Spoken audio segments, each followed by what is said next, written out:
Chapter 5, Part 2. The reason you were abandoned in this forest is because of the seed of darkness. As long as that's inside you, even if you escape from this forest, you might be chased and fight with humans and meet death. Do you still want to go to the outside world? Said the stranger. Helmut nodded without hesitation. There was no need to ponder. After all, a choice is one of two similar options. Helmut thought at first that his destiny was to live and die in Alaga's territory.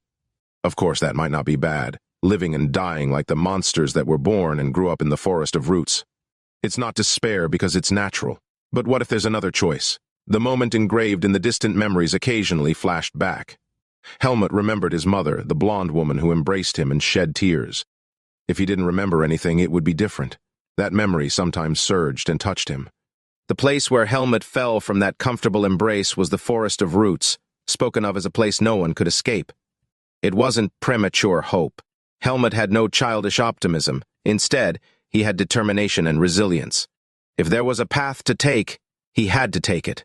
It brightly emerged as a mission. Helmut held his head high. Still, I want to leave, he squinted and asked. Why don't you want to leave? Why are you living here?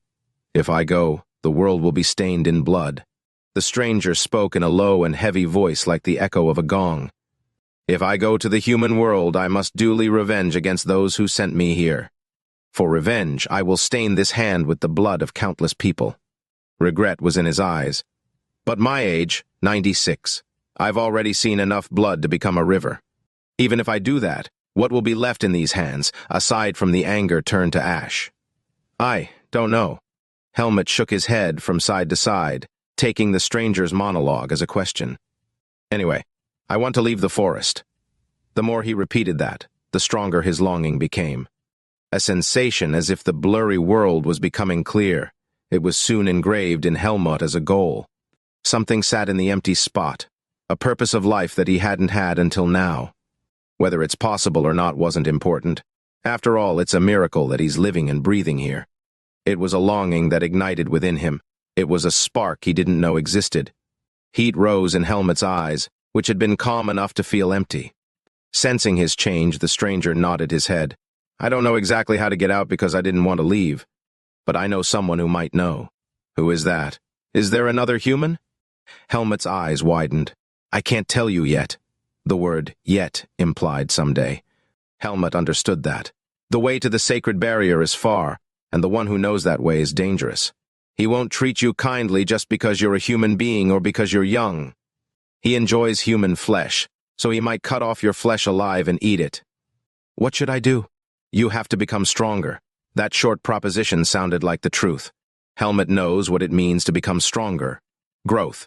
As time passed, or by consuming the core of other creatures, monsters became stronger. Humans also become stronger by eating cores. However, humans can't accumulate magic power as much as monsters. Magic is a power that doesn't go well with humans. If you keep accumulating magic, you'll go crazy or your body will explode. Helmut's magic power was minimal, just for eating and living. He learned how to hunt, but that was recent. No matter how much he had the seed of darkness and a trained body, Helmut was just a human child. At the bottom of the food chain of the forest of roots, a child who would have been eaten at any time if Alaga wasn't there. How can I become stronger? If you do as I say, the stranger spoke decisively. I guarantee that you can't cross the sacred barrier in your current state. Helmut's eyes widened. It sounded as if he could cross the sacred barrier if he met certain conditions. Crossing the sacred barrier was something that had been impossible until now. But the stranger in front of him was discussing that possibility. How can I cross the sacred barrier?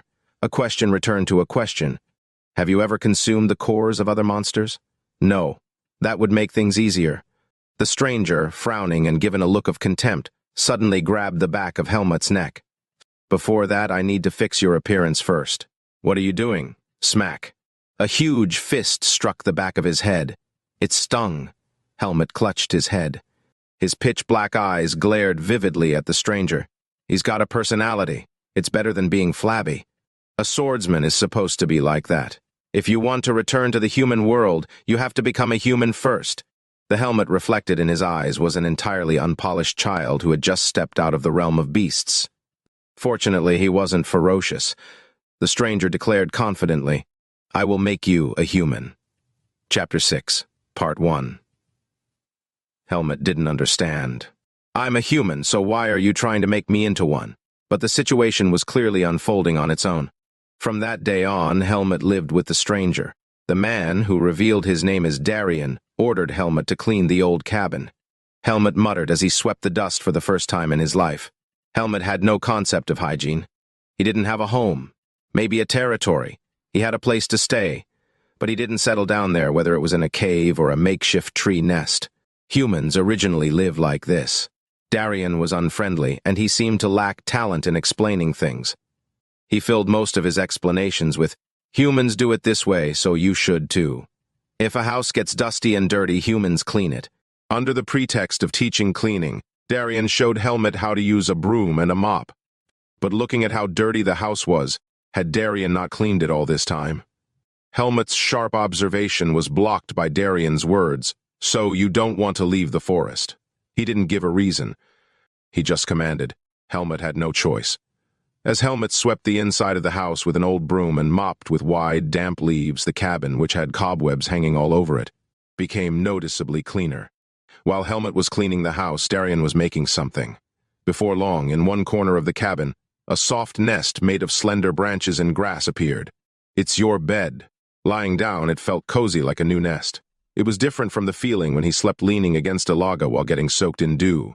Rest was short-lived as Darien shouted at Helmut, who was lying down. "Young man, get up, there's still work to be done." Darien's voice contained his unique oppressive energy. Helmut, who was suddenly awakened, got up. Darien found clothes from somewhere and put them on Helmut, who was almost naked with only an old cloth around his waist. Helmut twisted his body uncomfortably. "This is tight and uncomfortable. Humans have to wear clothes. There aren't many, so be careful not to tear them." Darien spoke as if he wouldn't let it go if Helmut tore the clothes. The threat was not just words. Among the necessities of life, once the problem of wearing and sleeping was solved, the next was food. Even though he was a human without any seed of darkness, Darien wasn't overly concerned about what he ate. He had an efficient body that could last for several days with a small amount of food. However, that didn't mean he could live without eating. "What have you been eating until now? Hunted meat or forest fruits?" Darien nodded his head and said, "I'll teach you what you can eat and what you can't, and how to make what you can't eat edible." The magic in the forest of roots contaminated plants with toxicity. Although various plants grew in the forest of roots, there were fewer edible ones compared to the outside world. Water represents purification here. Even in roots, water doesn't get contaminated. Remove the nucleus and wash it with water. He took a whole root plant and cut it in half. Inside the nucleus, the core of the darkness, was embedded like a black seed. Darien removed the core and washed it thoroughly with water. "Try eating it." The white flesh of the root was chewy in his mouth. It had a sweet taste on the tip of his moist tongue. It was a cloudy taste compared to meat or forest fruits, but it felt rich in nutrients. For Helmut, a meal was an act of supplying nutrients. As long as it didn't taste bad, he thought it was fine. If it's delicious, all the better. Helmut concentrated and listened carefully to Darien's words. After that, Darien taught him a few more things that could be food. The lessons were certainly effective. Once Helmut followed Darien's words, he gained the understanding that he could obtain something from anything. That understanding brought patience to Helmut. Human knowledge is definitely useful to me. For now, only Darien could teach Helmut that. Chapter 6, Part 2. Helmut, carrying a water bucket as instructed by Darien, descended to the water's edge when he heard heavy footsteps approaching. He bent over to pour water when a massive leopard playfully flicked the surface with her tail. Splish! Water splattered and Helmut wiped his face in annoyance. "What are you doing? What does it look like?" "Trying to amuse you? Darien told me to fetch water." "Why would you listen to a human like him when you don't even listen to me?" Somehow, he ended up becoming independent from Alaga, unable to speak properly anymore.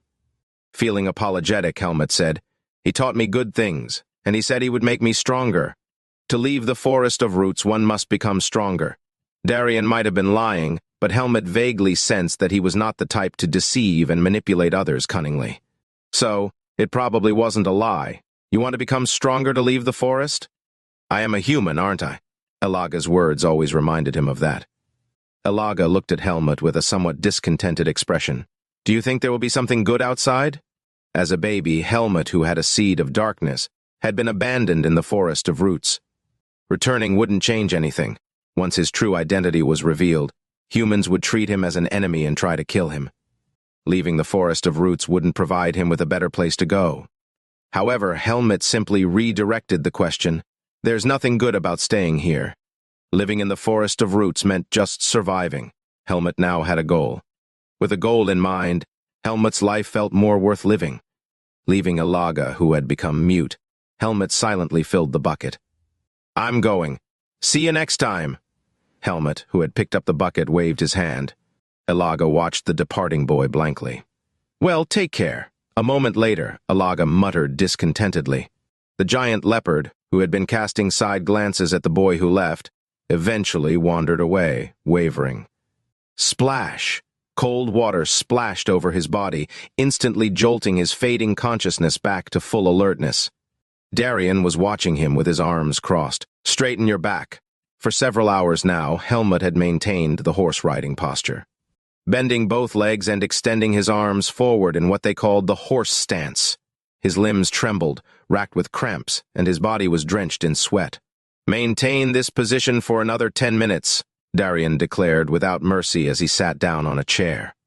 It was rigorous training for a 10-year-old, but Darien had a way of motivating Helmut with just one sentence.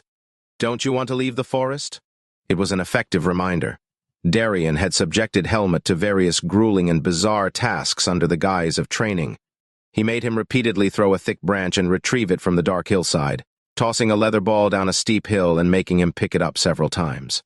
It pushed his endurance to the limit. He had experienced near-death situations before, but this was an entirely different feeling. "I feel like I'm going to die." Helmut had never received such training before. "He's just a 10-year-old child. It's natural to be hard. But I can endure it." Helmut endured to the end. If patience was a talent, Helmut was a genius. It was also a learned behavior. Having grown up in the harsh environment of the Forest of Roots from infancy, Helmut had endured many hardships. He's holding up quite well. Someone who survived in the Forest of Roots must be different. Darien raised an eyebrow as he watched Helmut, who was struggling to keep his trembling arms up. He had innate strength, no doubt influenced by Elaga's protection or the Seed of Darkness, but surviving in the Forest of Roots from the very beginning had toughened him mentally and physically. He had determination, too. In his pitch-black eyes, there was an unyielding spirit that was anything but ordinary. That was something an ordinary boy could never possess. If he didn't have the Seed of Darkness, he would have grown up to be a swordsman who would leave his mark on the world. But no matter how good the raw material, it would remain a lump of iron if not carefully forged and sharpened. Darien intended to refine Helmut like a sturdy and sharp blade. He didn't know if he would be alive by the time this good-quality lump of iron became a sword, but meeting Helmut in this cursed forest was an opportunity given to him. An opportunity to do something meaningful in life, an opportunity to leave something behind. The more remarkable the achievements, the more he hoped to leave his mark on the world. Darien de Firth, the Sword Star, was no exception. "Didn't I tell you to keep your arms horizontal?" Darien yelled out loud. As night fell, the training came to an end. Helmut, who had collapsed on the floor, spat out a thunderous sound. "Today's training is just the beginning. As your body gets used to it, I will increase the intensity of the training, so be prepared." Darien had made his judgment, looking at Helmut's skeleton, muscles, and physical condition. But for the first time in his life, Helmut felt dizzy. Is this just the beginning? His entire body ached and throbbed. Helmut frowned, his fatigue evident. He wanted to lie down and sleep. "Do you intend to go to bed with that smelly body?" Darien turned Helmut around. He gestured towards the bucket of water that Helmut had scooped up earlier. "Wash up and then sleep." Helmut looked at Darien with an expressionless face. His eyes revealed an underlying defiance. "Yes." Helmut was gradually getting used to the polite way of speaking. Gritting his teeth and holding back his anger, Helmut took off his clothes and poured water from the bucket to wash his body. It felt similar to when he was dunked into the water up to his hair, clinging to Elaga's tail, who loved to bathe. His damp body dried quickly after shaking it a few times. Helmut changed into new clothes that Darien had given him. Only then was he able to finish the cumbersome process and lay his tired body on the newly made bed. The training that lasted all day exhausted Helmut that day. The soft bed which he was lying on for the first time was unfamiliar yet comfortable. Chapter 7, Part 1. Wake up! Before the sun rose, Helmut jolted awake at a thunderous shout. Without even rubbing his eyes, a water jug was placed in front of Helmut as he got up from his bed. Fill it with water every morning and evening. It's your daily task. The tone was commanding. Does this man even sleep? Helmut thought as he picked up the bucket. As Helmut, still half asleep, left the house, a loud noise struck the back of his head. If you don't come back quickly, there's no meal. Helmut, who had gone all the way down to the water's edge, avoiding the carnivorous fish, and filled the bucket, stopped in his tracks instead of returning. His anger flared as he woke up. He had barely slept, and he was kicked out of bed from early morning. Standing still, Helmut kicked the ground with an irritated expression. Why do I have to do this? Alaga didn't raise him with tenderness, but he had not been so oppressive like this. Compared to Darien, she took care of him meticulously. Darien, under the guise of training, tortured him all day, dictating tasks from morning till night. For the first time in his life, Helmut felt the injustice of a situation. I have to speak up. With a firm resolution, Helmut hoisted the filled water jug and walked back to the hut.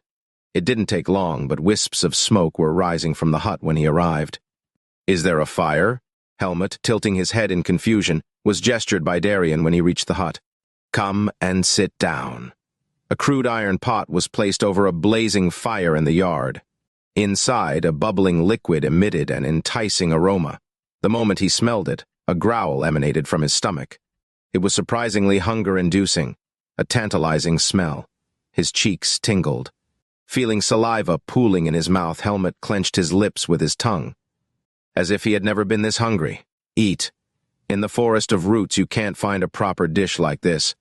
Darien poured the contents into a bowl made of sturdy fruit peel. He called the slightly brownish, viscous liquid soup.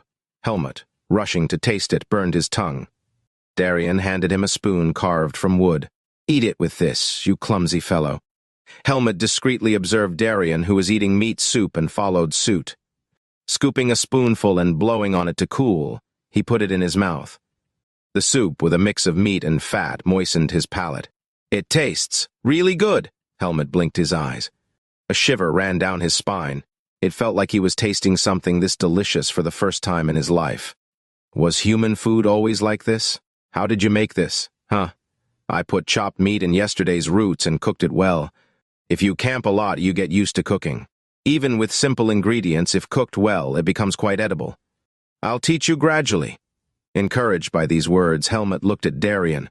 Darien, raising an eyebrow, looked at Helmut eating with unexpected interest. A boy who grew up alone in the forest like an abandoned orphan, he probably never tasted human food. Even Darien's iron-like heart softened. Forgetting the whip after handing him a carrot, Helmut simply forgot his grievances. He had never eaten home-cooked food, let alone tasted such a simple joy from a meat soup. The feeling lifted Helmut's spirits. If he could eat such food, if he could make such food, maybe following Darien's orders isn't so bad after all. When I go out into the human world, I can eat even more delicious food like this?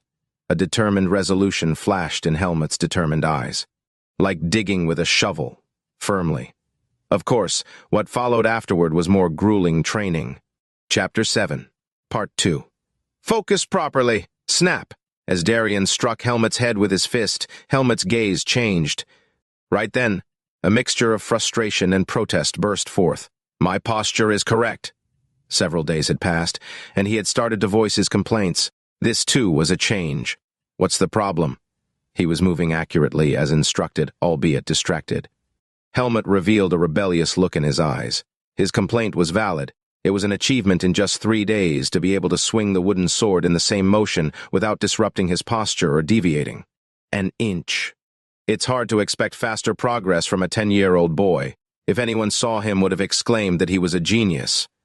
Of course, Helmut was unaware of this fact, but Darien knew. Even knowing that, his attitude remained unyielding. After all, a sword must be hammered relentlessly when it's heated to become strong and sharp. You fool. Just having the right posture doesn't make everything work. Then what? Do I have to explain everything to you? Yes. At the curt answer, Darien stroked his chin, taken aback. The more you look at him, the more peculiar he seems. The seed of darkness makes one's character cruel and vicious. Moreover, a boy raised in the wild. If he had a good temperament, that would be even more surprising. In Darien's eyes, Helmut was somewhat patient and strangely satisfied with trivial things. Thinking back, even comparing him to other children of the SME age, he seemed mature. In such aspects, if one admired him for being mature, it was well earned here. His gentle nature was not the case. He had his stubbornness and personality. If he was not convinced, he wouldn't back down. Well then, I'll tell you. One thing is certain, a disciple should not be left to crawl at the master. Snap! Ah! Helmut yelled. He had become more dramatic. Darien struck Helmut with the snatched wooden sword once more. Then, clenching his fist, he asked, "Do you understand the difference?" "What difference?" Darien, looking at Helmut fixedly, swung the wooden sword again. Helmut raised both arms and covered his head swiftly. Snap! The wooden sword lightly struck Helmut's forearm, which was covering his head. "That's 3 times. Do you understand the difference in these 3 times?" "I don't know." As soon as he bluntly spat out his words, his stomach growled. "If you don't want to starve for dinner, answer politely and think." As Darien scolded, Helmut's momentum diminished a bit. Threatening him with meals worked quite well with Helmut. Every time he ate, no matter what he made, Helmut ate as if possessed, which made Darien wonder if he might have talent in cooking. The intensity is different. The speed and the place where you hit are also different. The answer that Helmut sullenly put out was that. While speaking, Helmut suddenly realized. Darien's movements were very consistent, smooth, and free of any clutter, almost like human movements. However, the power and speed contained in them were different. Sometimes slow, like a crawling caterpillar, then suddenly fast, like a lightning strike. One continuous flow penetrates through all those movements. After several days of training, Helmut's movements became similar to Darien's. But could Helmut do it like that too? The answer is simply no. Do you understand now? Yes, but how? Understand. It was a firm, one-word answer. Imitating without understanding is useless. Understand the body. Further, understand the mind. In other words, understand the sword. Let your sword extend beyond your body into the mind. When you feel like you control your sword as you do your body, only then can you say you've learned it. Whether fast or slow, strong or weak, connect the same flow without deviation, but you must understand what that sameness is. To do that, you must constantly look into and understand the flow of your movements. Darien's words continued without interruption. The energetic voice seemed to be engraved deep into the brain beyond the eardrum. When you feel like you're controlling your sword like you're controlling your body, you can say that you've learned it. Whether it's fast or slow, strong or weak, it continues the same flow without disruption, but you have to know what that sameness is. To do that, you have to devote your heart and soul to unfolding that one action. Helmut chewed on Darien's words. He looked down at the floor and was lost in thought. Darien poured out his admonition as if he was waiting. "But look at what you're doing. Aren't you just swinging your sword like chopping wood without thinking? It's not about imitating. If you don't constantly look into and understand the flow of your movements, you're not a swordsman, you're just a woodcutter swinging an axe. What's the point of repeating the same action hundreds, thousands of times without thinking? Those who swing their swords without thinking ultimately rely on their trained bodies. Such guys can't break their limits. They can be first class, but they can't be more than that." Darien's standard for first class was extremely high, but Darien was a swordsman who surpassed that first class. Helmut was receiving the teachings of a swordsman that any young boy learning the sword would want to receive. Darien's standard was bound to be extremely high. Darien didn't accept Helmut out of boredom or sympathy.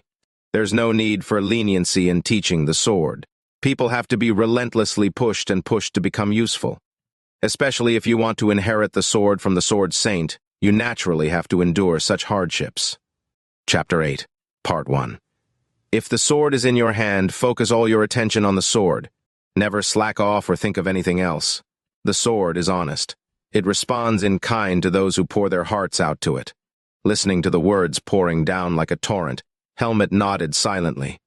It was a straightforward explanation that he had no choice but to follow. If the words were correct, he would follow. Thinking about why was a habit of Helmut. If the explanation for why was convincing, there was no objection. Rather than succumbing to fear or pressure, he separated emotions and followed the given answers. At the mere age of 10, Helmut could do what was challenging even for adults. Do you understand? Yes. Helmut, responding with enthusiasm, received the wooden sword. As he prepared to take his stance and immerse himself in training again, Darien spoke up. Don't you want to get stronger a bit faster and leave this forest? The forest of roots was a familiar ground for Helmut. However, the expectations of the human world were indeed alluring. Since receiving Darien's teachings, unfamiliar emotions such as impatience, anxiety, and eagerness had welled up. As Helmut nodded, Darien spoke solemnly. Your success depends on you. Don't think that just doing what you're told is enough. You must strive for more on your own. Helmut absorbed Darien's words. Elaga said Darien is an exceptional warrior even among humans. To become stronger, he had to learn from a strong one, just like he learned hunting from Elaga. Darien was the role model he had to follow. Helmut knew this instinctively. The next day, and the day after, the training continued. Helmut's schedule strictly followed Darien's will. It usually boiled down to eating, sleeping, training, and learning in a compressed manner. He wakes up in the morning, fetches water, eats, and starts the day's work. The aspect of training often changed. Some days he repeated one posture over and over. Some days he learned about the human body and vital points and practiced how to suppress the opponent with his body. Some days he held a wooden sword and faced Darien's bare hands. It was more of a one-sided contest than a sparring session, because Helmut was beaten one-sidedly. After the practice ended and Darien leaned back and took a deep breath, he asked the exhausted Helmut, "Do you understand why you failed in your attack? It seemed like I would fail no matter how I attacked." When Helmut spoke sullenly, Darien immediately grabbed his head. Thump! You foolish child. Didn't you think at all? I thought a lot. Although the tone was calm, Helmut was quite frustrated. What doesn't work simply doesn't work. A while ago, Darien confidently declared, "Stand in place and use only your right hand. Come at me as much as you want." Helmut was supposed to win if he moved him or touched the wooden sword to vital points. However, Helmut was defeated in a seemingly unfair manner. If he exposed a gap, it was a trap. Whatever he tried, Helmut fell on the ground defeated. After a while, his whole body became covered in dirt. It felt like being ridiculed. You thought too much. Moreover, your body didn't follow your thoughts. Your movements are rash and sloppy. You can compensate for immaturity with physical ability, but even that has limits. Effective attacks often pass by a needle's difference. Your body's balance, the strength of you and your opponent, the movement of muscles, speed. You have to see through all of that and make the optimal judgment. The judgment should not be slow or wrong. If you can make a proper judgment, you will be able to fight and win against an enemy stronger than you. What you do with me is just a training, so it's okay to make mistakes in judgment. But when you face an enemy, a wrong judgment could cost you your life. Helmut narrowed his eyes. What Darien was saying made sense. However, it was easier said than done. Darien was talking about a level that Helmut found obscure. Just blindly rushing in wouldn't get him there. Even if he listened, it wouldn't make him slap his knee and exclaim, "Ah, I get it." Helmut knew that to learn what he didn't know, he had to ask. So, how do you make quick and accurate judgments? The best thing is experience. During practice, try various approaches. After the practice, reflect on how you attacked and how I reacted, what mistakes you made, and what was more effective. Keep pondering in your mind. If you continue doing that, eventually you'll be able to make the best judgments instinctively. It seemed like that damn think was the key. Helmut nodded heavily. Do humans in the outside world all learn swordsmanship like this? It was more troublesome than he initially thought. Darien's movements were as precise as he described. Darien skillfully blocked Helmut's attacks with minimal movements and used the force to counterattack. It was different from the instinctive combat styles of Elaga and other monsters. Are humans clever in combat because of this style, even if they are physically weak? If that was indeed the human combat style, the human world might not be easy to deal with. In this way, Helmut began to have misconceptions. Darien had misunderstood, not knowing that he was a renowned swordsman in the human world. Chapter 8, Part 2. Days passed quickly. Life with Darien was unfamiliar and diverse. It was a complex and challenging life compared to living with Elaga. Though freedom was limited, there was much to learn. Helmut learned basic knowledge about the human world, how to read and write, find food, cook, build a fire, sew, and make necessary tools. among many other practical skills needed for living in the forest of roots and beyond. He dug up clay to make clay pots, and he also pulled out tough threads from tree trunks. Through these, he fished, occasionally shot arrows to hunt, and set traps. He cooked meat and trimmed and cut fur to make clothes.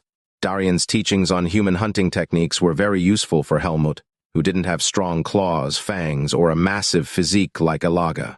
Now Helmut could survive and provide for himself no matter where he ended up. Helmut was like a large and seamless vessel. Even if the size of the entrance was limited and some things leaked out when poured, everything that entered became his own. From the time he met Ilaga as a baby to when he met Darien, he didn't realize it himself, but Helmut was fortunate. It was extremely rare to receive help from someone in this forest. About 2 weeks into living with Darien, Helmut gained his freedom. Sometimes taking breaks enhances the effectiveness of training. Instead of training separately, take some rest. Darien left the cabin, leaving behind his stern advice, and headed somewhere from the morning. Helmut, who had a good sleep for the first time in a long while, groggily left the cabin around noon. It's good not to train, but there was a sense of emptiness. His gaze lingered on the wooden sword, but he quickly diverted his attention. Today was a day off. The tightly packed schedule wasn't as unbearable as it used to be. Despite harboring the seeds of darkness, Helmut was adaptable, born with a strong disposition to roll with the punches and get used to things. Hey, as he descended to the water's edge, a leopard appeared from somewhere, swaying. Ilaga, hello! Helmut waved his hand. Since her territory was nearby, he didn't think it was a farewell. Still, it's nice to see after such a long time. They weren't exactly friends. But haven't they been living together closely until recently? Helmut often couldn't deny the emptiness that was pushing in. Especially, he missed that warm and soft fur. Ilaga might have thought it was good not to have to take care of the annoying kid. Looking at Helmut wearing a well-made black fur coat, Ilaga sneered. You're a human without fur. Are you imitating a beast? Humans have to wear clothes. The flesh is weak, that's why you need it. It's a lowly species that doesn't even have rough skin like snakes. But it's good to wear clothes. Anyway, you had a good meal, right? From time to time, a hot animal carcass placed near the hut was noticed to be Ilaga's doing. The prey caught by Ilaga was all big, and Darien and Helmut ate full for several days and still had leftovers. Darien only said about Ilaga bringing prey, it's like she left her child for me to look after. In return, Helmut took out what he had brought. I made this, want to try it? What is this dead rat-like thing? It's a dead rat. It's delicious. Here, try it. Ilaga took the meat and mushroom mixture offered by Helmut as if it were a bitter pill, and immediately spat it out. Gross! She spat it out so forcefully that fragments flew to the ground. Helmut grumbled in disappointment. I made it with great effort. What a waste. Ugh, why does it taste so disgusting? Have you turned completely human now, making meat like this? I've been a human from the beginning. Well, that kind of food is bad anyway, so eat it alone. Don't bring it to me. Chapter 9, Part 1. The meat that was brought was in 2 pieces. Helmut ate the remaining piece as if to show off. Ilaga squinted as if she couldn't eat his food. The moment he swallowed the food, Ilaga suddenly spoke. You seem to have grown a bit taller. Really? It's my growth period. Helmut ran his hand through his hair. With regular training, eating, and sleeping, it seemed his height was growing well. The face that had been merely cute with a slightly chubby baby look became colder, transforming into a handsome appearance. However, it was only a subtle change. Ilaga chuckled. At best, you've grown from an acorn to a chestnut. I'm going to grow more. How much can a human grow anyway? Compared to Ilaga's massive body, Helmut seemed like a bite-sized snack. Even Darien, with his large stature, appeared like a rabbit in front of Ilaga. A sudden memory crossed Helmut's mind. Darien mentioned that he owes to Ilaga. Is that human's name, Darien? What happened between you and Darien? Judging by the fact that she didn't even know his name, they didn't seem particularly close. They lived nearby, but encounters were rare.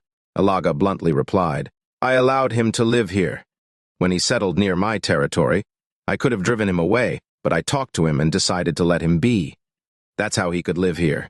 You didn't want to fight? Thud. At the sharp question, her thick tail hit Helmut's head. I am Ilaga. I have no reason to avoid a fight with anyone. Ilaga, who was shouting angrily, hesitated as if she was pricked by something. Well, there is. Fighting with him for no reason could make other creatures target me if I get injured. Why bother with such things? In fact, she didn't think about anything at that time. Ilaga just made up a reason. Of course, if that human caused trouble, I would have driven him away. But when I went to see him, he asked for permission to live here. It wasn't a particularly polite request, but the opponent didn't seem hostile there. Was no need to fight if he didn't show hostility to take over the territory. Since he's a human, he wouldn't need much territory. He bent a little first, and if this side accepted it, that was it. There was no need to fight. Of course, it was a rare calculation for Ilaga. Well, having one human around wouldn't hurt. That disgusting snake monster hopes me and the human fight and become bloody. It's a perfect opportunity to control my territory. Disgusting snake? You talking about Naho? In the Forest of Roots, there were monsters holding large territories in each zone. Ilaga occupied a large area in the central region of the forest, while Naho resided in the eastern region. Despite not knowing their relationship with other monsters, Ilaga particularly disliked Naho. Naho of the East. Naturally, monsters with known names were at the top of the food chain in the Forest of Roots. Naho wanted to eat that human, but he also hesitated to fight him. He couldn't retaliate against the opponent who had destroyed his human farm. Human farm? Something like that. Ilaga mumbled and turned her head. Helmut briefly pondered the unsettling word, but soon shifted his attention elsewhere. Naho and Ilaga were monsters who considered each other equals. Despite hating each other, if they fought, one of them would die or be significantly injured. If that happened, the survivor would become a target for other monsters. Therefore, they avoided provoking each other and kept a wary distance. Naho is fierce and cunning. If he suffered damage from humans, he would never let it go. Both Naho and Ilaga avoided unnecessary fights. Who do you think would have won if you and Darien fought? Helmut didn't hide his curiosity. For a 10-year-old boy, it's important to determine who is stronger and weaker. Ilaga growled as if to say that she was obviously stronger. I don't know. But Ilaga was a strangely honest leopard at that time.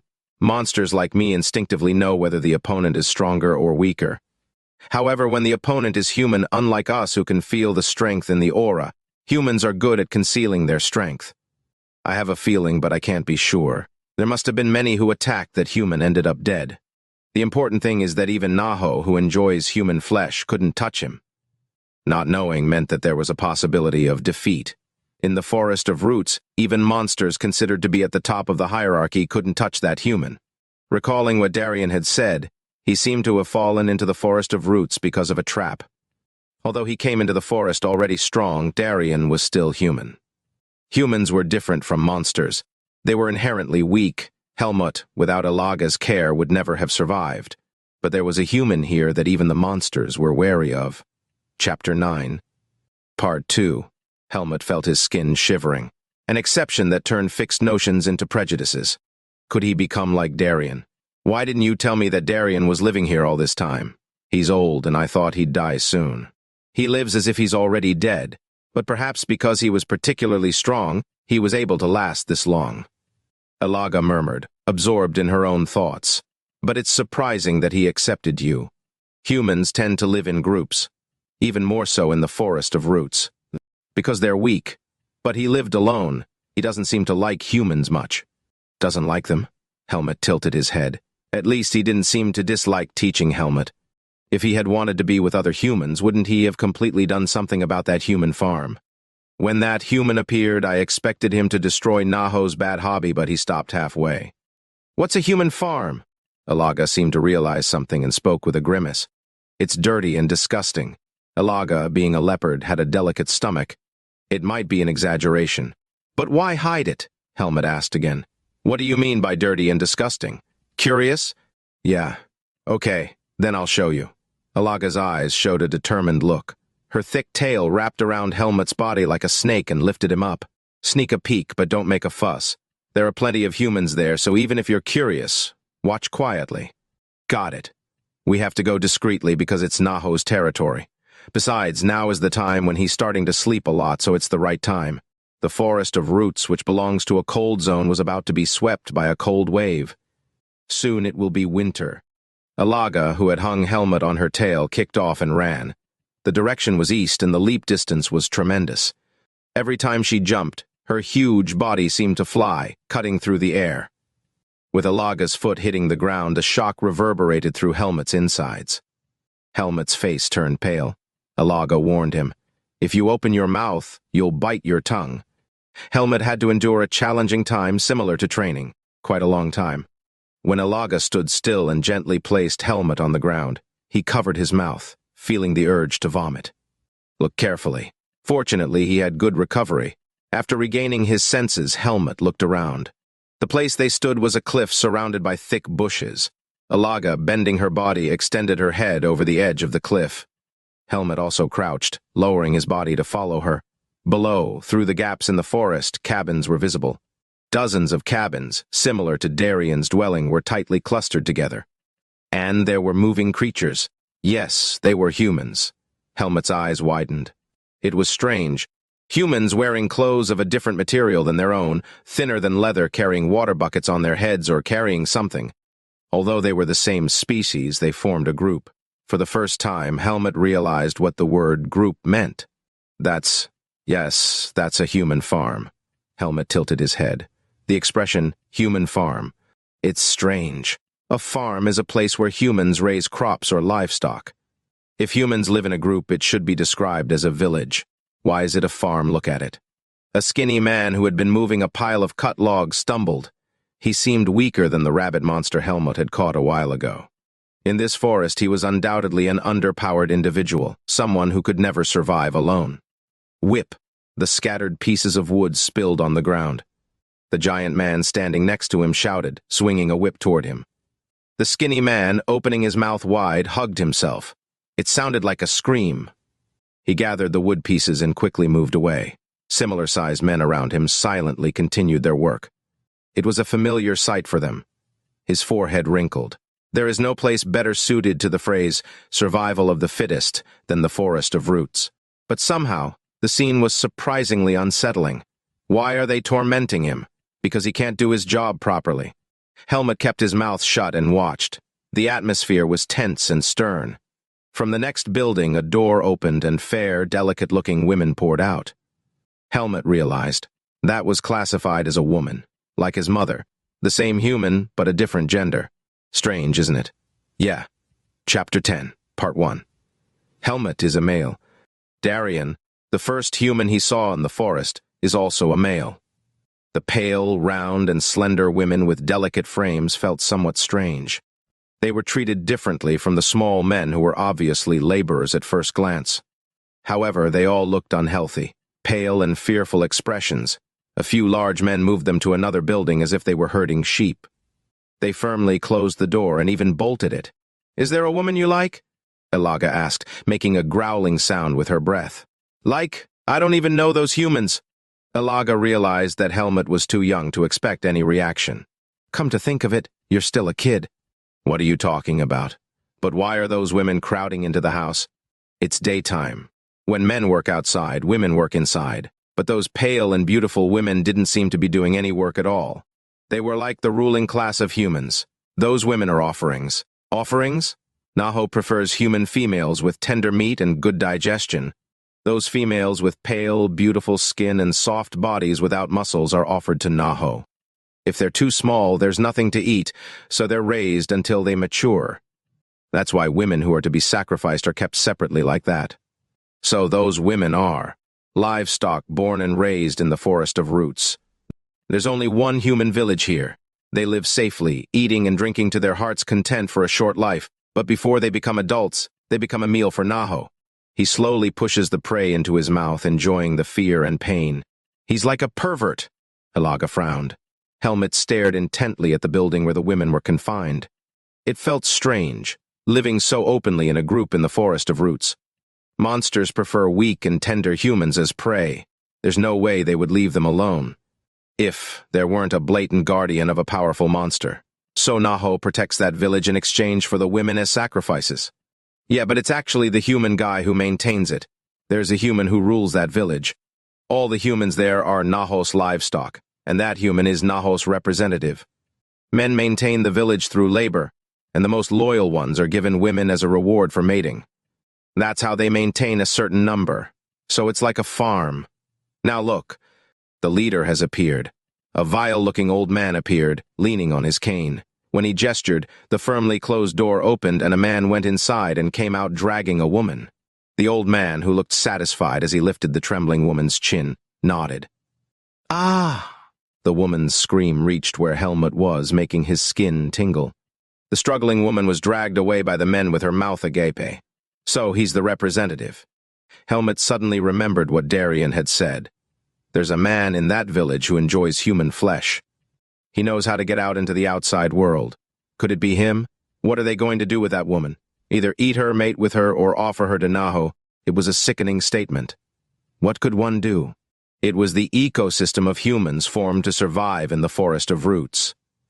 He, who grew up with Alaga's protection, had no right to judge. That human, somehow he knows how to pick up falling humans. That guy Darien half destroyed that village 20 years ago. It's already fully recovered. If your luck was a little worse and you fell into Naho's territory, you would have become livestock on that farm. Why did Alaga raise me? If it was bothersome to take care of me, you could have just thrown me into that village. When Helmut, who was suddenly curious, asked, Alaga was silent. In fact, she was going to eat him, but somehow she saved him, gave him food, and ended up raising him. There was no way to explain that somehow. If she were a human, he could express the emotion of not being able to swallow a young life looking up at her with big, round eyes in all sorts of languages. But she was a leopard and a monster of the forest of roots, Alaga said gruffly. I don't need to increase Naho's livestock. She raised Helmut because she didn't want to benefit Naho. It's an incredibly cumbersome task to say that she did it because she hated someone. Not enough for a full explanation. But Helmut nodded. After all, that's Alaga's personality. I see. Let's go back.